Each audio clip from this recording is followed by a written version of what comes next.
पवारांचा अंदाज खरा ठरत चाललाय असाच अनेकांना वाटायला लागलाय. अजित पवारांच्या बसची बात नाही हे वाक्य फक्त बोलण्यासाठी नव्हतं, तर ते हळूहळू वास्तवात उतरायला लागलंय.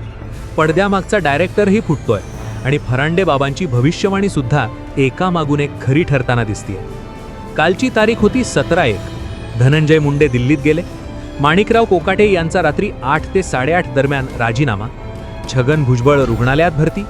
वैष्णवी हगवणे, संपदा मुंडे, तनिषा भिसे मृत्यू प्रकरण.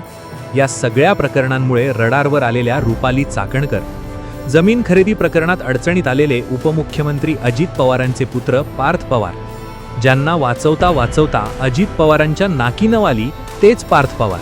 आणि आज परिस्थिती अशी आहे की अजित पवारांना नेते मानणाऱ्या कार्यकर्त्यांची पोरं सुद्धा आता उघडपणे अजित पवारांविरोधात दंड थोपटू लागलेली आहे.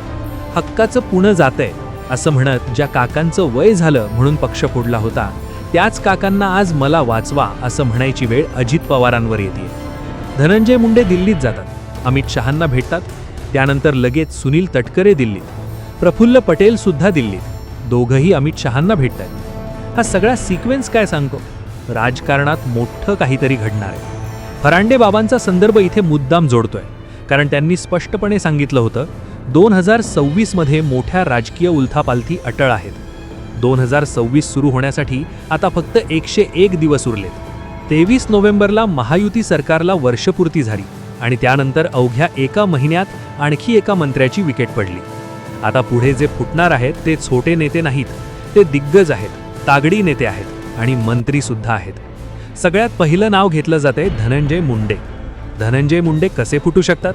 तर वास्तव असं आहे की ते दिल्लीत अमित शहांना भेटतायत आणि अजित पवारांचेच नेते म्हणतायत, नाही बुवा, ते कधी गेले का गेले माहिती नाही, पण चर्चा सांगतात की मुंबईत धनंजय मुंडेंचं हायकमांड आलं होतं. माणिकराव कोकाटेंची जागा मला द्या यासाठी मुंडेंनी फिल्डिंग लावायला सुरुवात केली होती. छगन भुजबळ हॉस्पिटलमध्ये आहेत, पण तेही अजित पवारांना पुरते वैतागलेले आहेत. छगन भुजबळांचा राजकीय अनुभव पाहिला तर तो अजित पवारांपेक्षा कितीतरी मोठा आहे. अजित पवारांना संधी वारशानं मिळाली आणि ती संधी त्यांनी हिसकावून घेतली.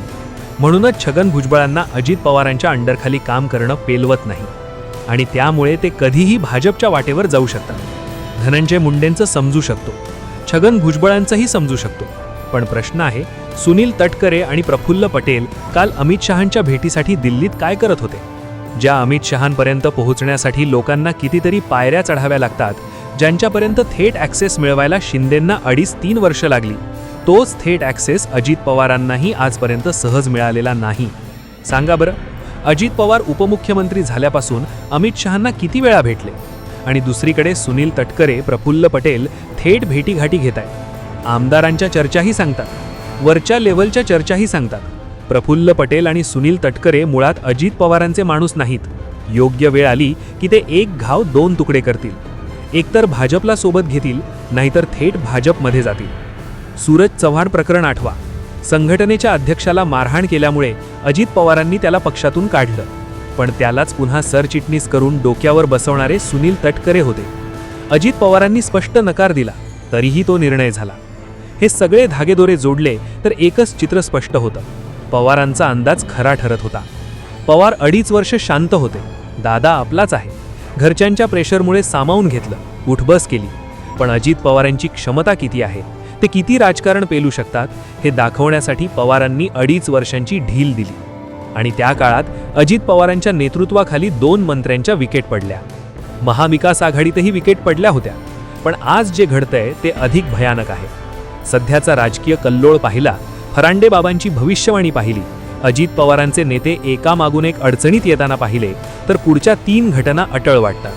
पहिली घटना, महायुतीत सगळ्यात आधी विकेट पडणार असेल तर ती अजित पवारांचीच. दुसरी घटना, शरद पवार, सुप्रिया सुळे, रोहित पवार हे अजित पवारांच्या मदतीला उभे राहतात, पण अजित पवारांसोबत गेलेले मंत्री त्यांना डिफेंड करत नाहीत. तिसरी आणि सगळ्यात महत्त्वाची घटना, अजित पवारांसोबत गेलेले आमदार हे नेतृत्वासाठी नाही तर सत्तेसाठी गेले होते. सत्ता डळमळीत झाली की सगळे बाजूला जातील आणि अजित पवार एकटे पडतील. हा पवारांचा अंदाज होता आणि तो आज अक्षरशः खरा ठरताना दिसतोय. माणिकराव कोकाटेंचं जुनं प्रकरण असो, धनंजय मुंडेंचं स्थानिक प्रकरण असो, भाजपला फार मेहनतही करावी लागली नाही. अजित पवार सहज कंट्रोलमध्ये येतात हे भाजपने ओळखलंय. म्हणूनच पहिली सुरी अजित पवारांच्या पक्षाच्या मानेवरच फिरणार आहे. या सगळ्या घडामोडींवर तुमचं मत काय? कमेंट सेक्शनमध्ये नक्की सांगा. जय महाराष्ट्र.